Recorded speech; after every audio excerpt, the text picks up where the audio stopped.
in the area of immunology per se, but more along the lines of cell biology and other areas of translational medicine. She may tell you a little bit about that today, but she's going to focus on one of the major technologies that they use in the Task Service Center, which is the NanoPro immunoassay. And the second half of her talk is going to be by Alice Fan, who is an assistant professor in oncology here. Who is running in here as we speak. Yeah. And she's been one of the major users and publishers of this technology. So thanks, Joanne, for coming. Thank you, Holden. And it's a pleasure to be here. I think this is the second time that that Holden asked me to do this little talk for the U19 group. So it's a real pleasure to welcome you here. And as Holden said, I represent a fairly new service center called TASK, which specializes in translational research. We are sort of more diverse. More diverse than immunology because many of our users are cardiologists or cancer research people or even infectious diseases. So some of the projects may be related to immunology, and many times we collaborate with Holden, but many other projects are from different disciplines. So I'm going to talk to you about a method called nanoimmunoassay. Maybe some of you have heard about it, and if not, I'm sure all of you have heard about Western blot, which has been probably one of the most useful or known popular techniques since probably the 70s. And as you know, Western blot involves taking your proteins, putting them on the gel, and then as they go through the gel, they will, based on their molecular weight, they will separate, and then you can proceed with your blotting with different antibodies. And that's very useful, but as you know, this is very time-consuming, and most importantly, it is very difficult to quantitate your results. At best, you can get semi-quantitative results on VersaDoc by looking at the intensity of your bands. So probably for the last 10 years or more, there has been more effort into trying to find better ways, more efficient ways that can give the investigator better tool to analyze proteins. And nanoimmunoassay is a methodology that was brought to us by a company called Protein Simple. Actually, the company went through many name changes, so some of the publications still have the old name, Cell Biosciences. The technology or the platform was brought to us actually by Alice Fan, who's walking into this room in a few minutes, and Dean Felsher.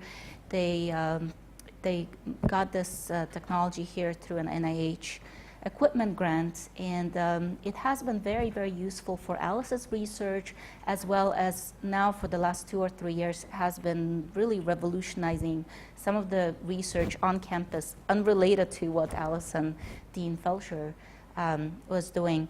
And so the main difference between a Western blot and a nanoimmunoassay is that here you are separating proteins based on charge, not based on size. And I will get into those details a little bit later and tell you why this is an advantage. But just to give you a little bit of an overview, it's an assay that can be automated. It's all done on a 384 well plate, and everything is done by a robot. You basically come in and you program everything on your computer and on the platform, and the robotic arm will know where to move on the plate and what to incubate your lysates with. And I'll get into the technicalities of it, but just to tell you, this is automated, it's rapid, and because of that, it's reproducible and consistent because it removes that human error of doing all the steps by yourself, and running a gel that may crumble and transferring, and all of that is much more controlled in this assay, which is done within the machine and it's automated. One of the major advantages of this technology is that you can quantitate very, very rare precious targets in very small cell numbers. And I'll show you some examples of that.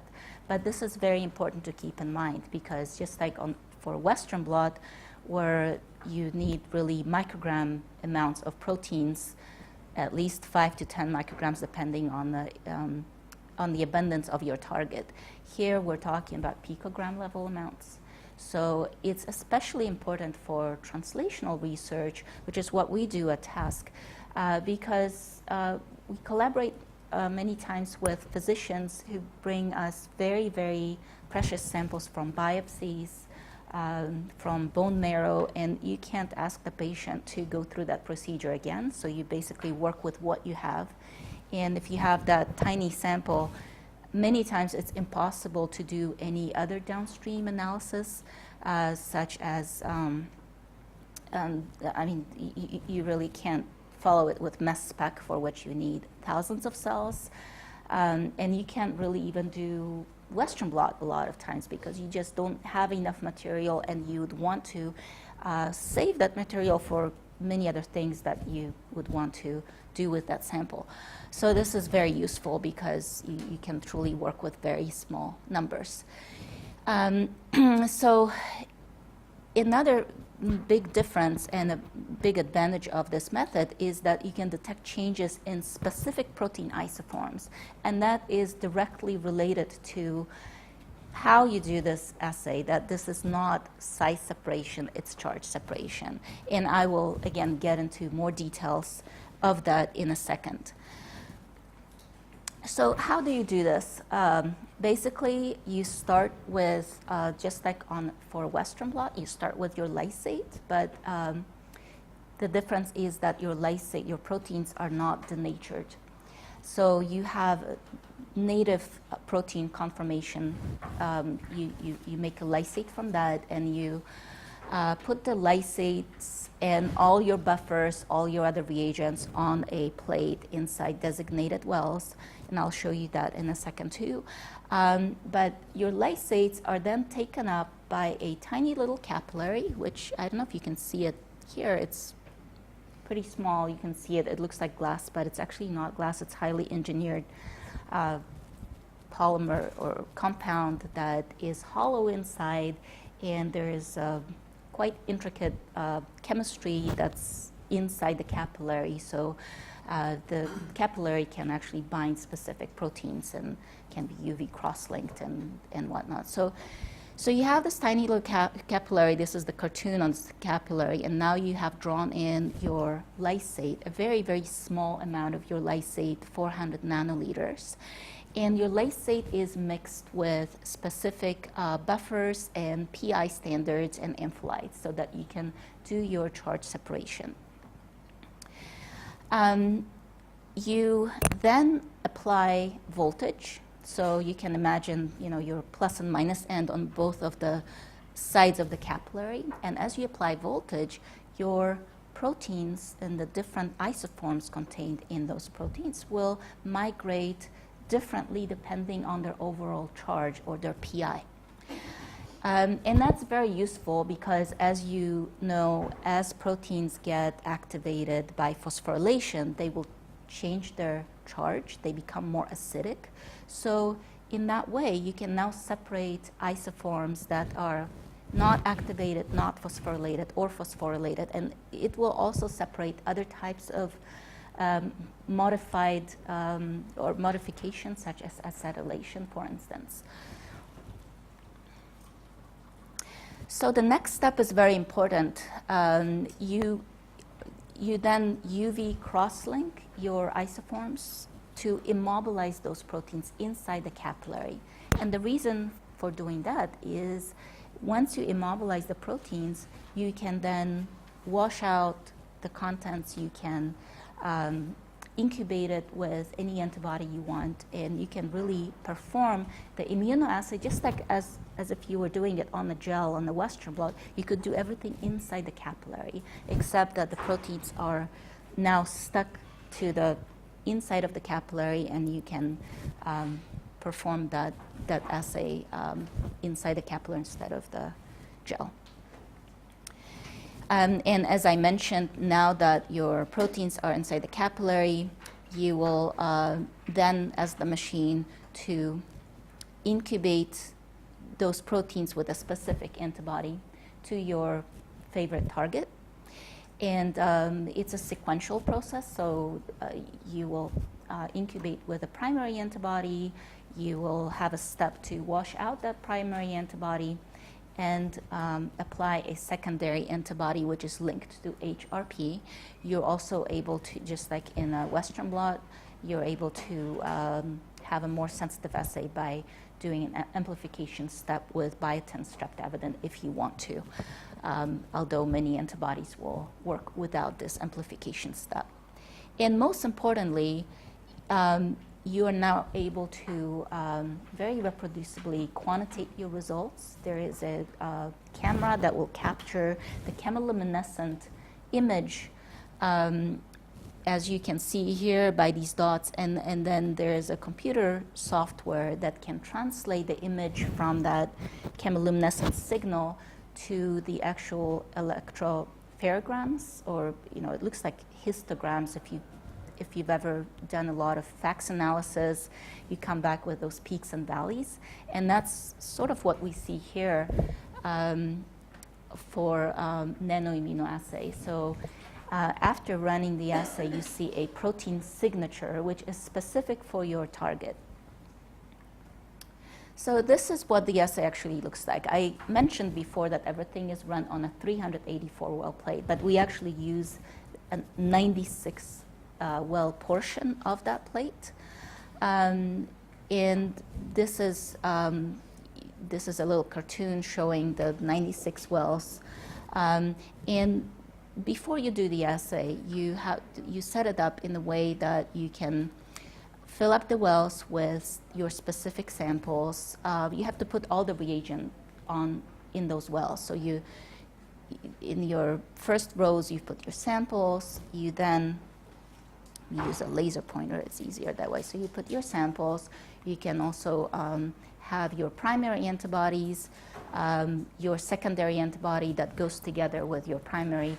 And NIA can only do mouse or rabbit at the moment. So if you have goat antibodies, we've tried that, but it's not as robust. So right now it's only validated for mouse and rabbit, but that's most antibodies anyway. So at this moment, it will not do goat or chicken or some other specialized antibodies, unfortunately.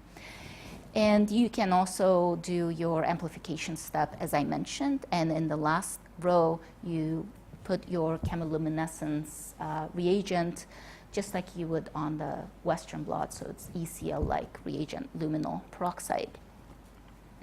And so because it's done in 96 wells, you can literally run up to 96 assays at a time, which makes the assay very robust and semi-high throughput. It's more difficult to do 96 assays on one Western blot. So you can program the machine to take your samples from the first row or the second row or whichever row you designate where your samples are located. And as you can see, the robotic arm is hooked up to the little capillaries, and there are 12 capillaries that will come in at a time. So basically the assay is done in arrays of 12. And it will take your samples, and then it will go into the row where you have your primary antibody. It will incubate your proteins inside the capillary with your primary antibody. Follow that, you will have a step with your secondary antibody, so it will go to the designated row where your secondary antibody is located. And you may or may not want to do an amplification step. As your last step, you will incubate your proteins with ECL. Now, you can really have quite big variety in how you design your plate. You can either have, one type of sample with many different types of antibodies. So theoretically, you can have one sample with, up to 96 different antibodies, or you can have several different samples with just one antibody. It really depends on the user and on your experiment. It allows you that flexibility to design your plate in a way that's suitable to your experiment. So this is just a little cartoon that will show you. I sort of talked about it in the beginning, in the background. This just shows you one of the major advantages of this method, and that is that it allows you to identify proteins in very, very rare clinical samples, such as tumor core biopsies, fine needle aspirates, even stem cells. We have a lot of projects that analyze stem cells after specific FACS sorting. We can take sorted cells and do NIA on those few cells.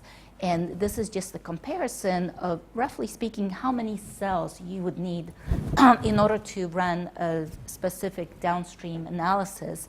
So, as you know, mass spec, you really need tons of cells. I mean, at least 100,000 cells to see a reliable, separation experiment. The advantage of mass spec, obviously, is, you will know the identity of the amino acids. With NIA, the major dilemma is peak identification, and there are ways to go around it, as I will describe later, but it's just a very different method. But you do need a lot of cells for mass spec. Even when you do flow cytometry, to get any good statistics, representation of what your cells have on the surface, you really need 10,000 events. I mean, that's the norm for publication and to get any reasonable statistics. For protein electrophoresis, you also need maybe 5,000 to 10,000 cells, and protein arrays nowadays are very popular as well, but you do need at least 1,000 cells for that. Now with NanoPro, depending, of course, on the abundance of your target, if your target is very abundant, you can really go down to as few as 20, 25 cells, which is really nothing. You can't even see it with your eye, but you can get reliable results on 25 cells. There are other targets that are extremely rare, and then we do need to increase that cell number, but we also have other tricks, such as sensitizing the experiment by doing biotinylation, using biotinylated antibodies, and that will sensitize your assay by at least 100 times, sometimes more. So this is very, very important, because for many translational projects, you basically don't have the sample input that is needed to run all those downstream assays. But for NIA, you are able to do that. So another advantage of this methodology is data richness. On top here, you're probably familiar with your basic output of a Western blot. So this example is looking at ERK signaling, and ERK exists as two different isoforms, ERK1 and ERK2. So on your typical Western blot, you will see a doublet, and that's basically what you see. Now, if you do a nanoimmunoassay, the outcome of your assay will look like this. It's a protein signature that has many different peaks and valleys, and all of those peaks, all of those electropherograms represent a given isoform. So because different isoforms, be it ERK1 or ERK2, or even activated forms of those isoforms, so if ERK1 becomes phosphorylated, if ERK2 becomes phosphorylated, you can separate those differences because these proteins, those isoforms, are now migrating differently. They are separated by charge, not by size. So you're able to separate them. And this shows you actually, there is an option in the software that can translate the image seen here, your protein signature, to actual bands. I actually find the peaks and valleys much more useful because you can calculate the area under the curve, you can normalize this data against a loading control, and I think my eyes are now more trained to looking at the protein signature rather than just bands. But you know, some people who have done a lot of Western blots, they actually prefer this setup. So this shows you the difference, you know, whereas here on the Western blot, you see a doublet of ERK1 and ERK2. On a nanoimmunoassay, you can see your ERK1 as well as ERK2, but you also see everything else in between. You see a monophosphorylated ERK1, you see a double phosphorylated ERK1, and you see mono and diphosphorylated ERK2. This is very important because sometimes to do that on the Western blot, first of all, you need specific phospho antibodies that will detect all those different isoforms. So here with just one pan antibody, you're able to resolve the differences between these protein isoforms and see them independently of each other, and you can quantitate the ratios of those different phosphorylations. So you essentially see a dynamic image, which again in translational research it's extremely important, because if you are looking at certain time points, maybe a patient is getting a certain type of therapy, you can follow this patient over time and see how the different isoforms have changed in terms of activation phosphorylation. Alice will probably be here in a few minutes, but just to give you a little bit flavor of what she will be talking about, because she'll be she'll be giving you clinical research examples where she was able to use NIA for her research. But in one of her experiments, she was actually able to detect a monophosphorylated ERK2, which is not possible. There's no other way that you can detect it by Western blot. There's not even an antibody available for this. So she was consistently seeing a peak that was specific after a certain type of activation, and we were able to see that this is a monophosphorylated ERK form. So NIA even allows you that. It allows you to find activated forms otherwise not known to be important. And there's Alice. Perfect timing. So as I mentioned before, after doing the entire assay, the important thing is how do you quantitate it? You want to be able to use this great data and see what are the different changes, and how can you make numbers from it and make bar graphs and publish it in a figure and actually make sense out of it. So luckily we have a software called Compass that can basically analyze all those different data points. It's a very powerful software because we can look at all those peaks and valleys. We can look at all those peaks and valleys and look at the expression level, look at how well it is shifted to the acidic side, meaning how activated, how phosphorylated it is. And most importantly, we can understand statistics, because typically we look at the area under the peak as a measure of the expression of that isoform. And we usually, when we set up the assay, we always have a loading control, sort of like a housekeeping, not a housekeeping gene, but housekeeping protein. So we can normalize the data of your target of interest against that loading control.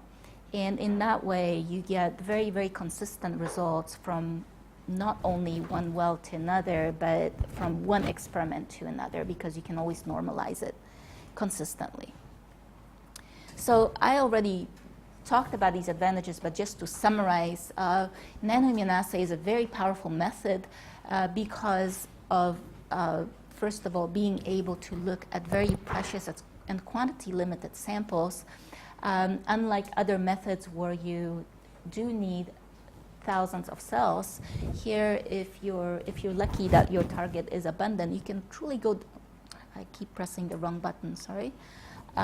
You can truly go down to about 25 cells to see a reliable signal, and that's very powerful because basically, you can look at something that's invisible and get great data from it.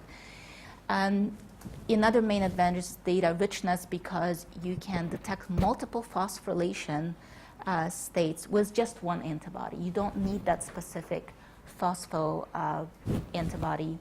It's useful to have one because then you can compare the profiles and you can convince yourself that it's more specific. And also, we do use phospho antibodies for peak identification, which is one of the main challenges of the method.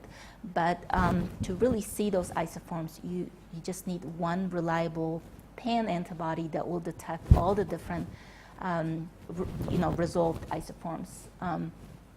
And it is high throughput because you can, or semi-high throughput I call it, because you can really run up to 96 assays on one experiment.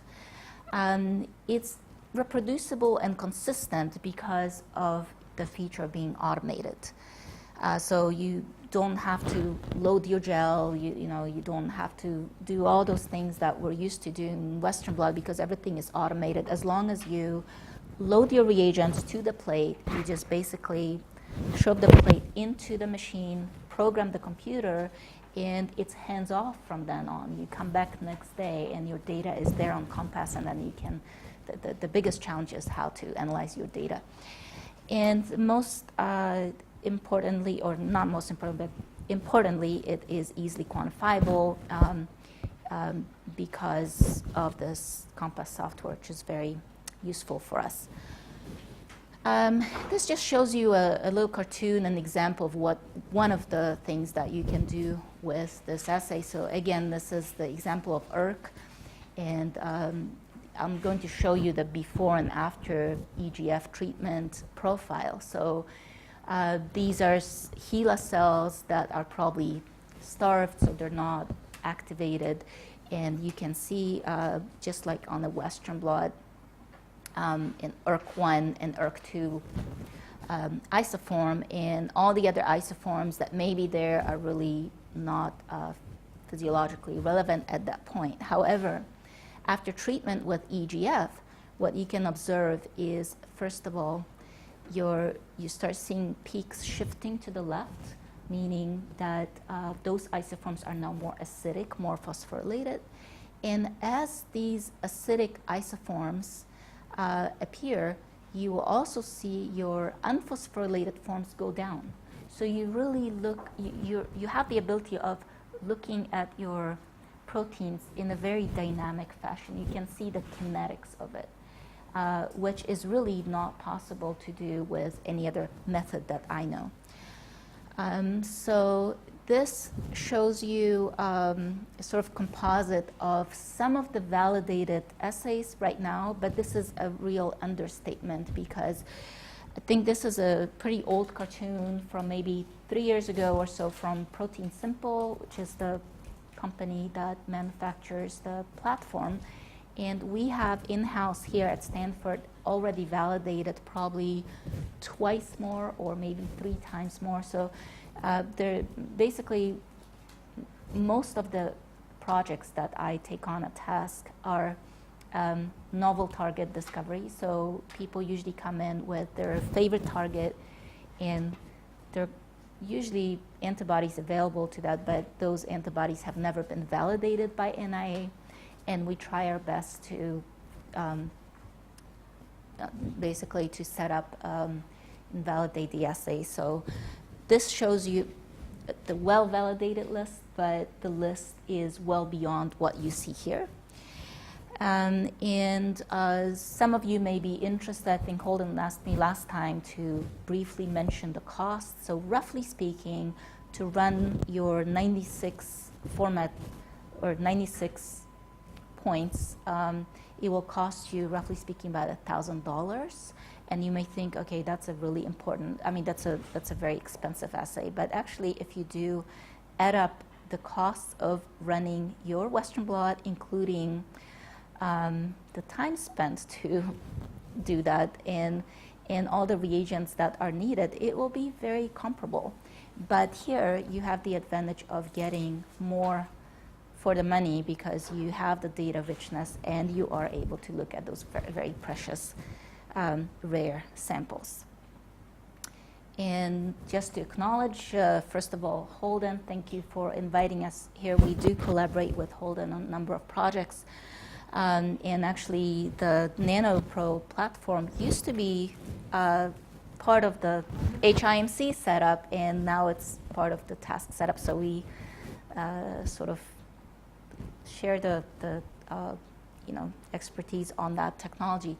And most importantly, I'd like to acknowledge people at task. So Alice Fan, is an assistant professor in Department of Medicine. She will give the second part of this talk, and she will tell you more about the clinical applications of NIA. Rachel Curtis, who is also here, she's my lab manager, and she actually does pretty much all of the assays right now. I used to do them, and now she's an expert in it, and she is doing a wonderful job in setting up those new assays for our users. Alia Yagi is one of our students who has also been trained on NIA.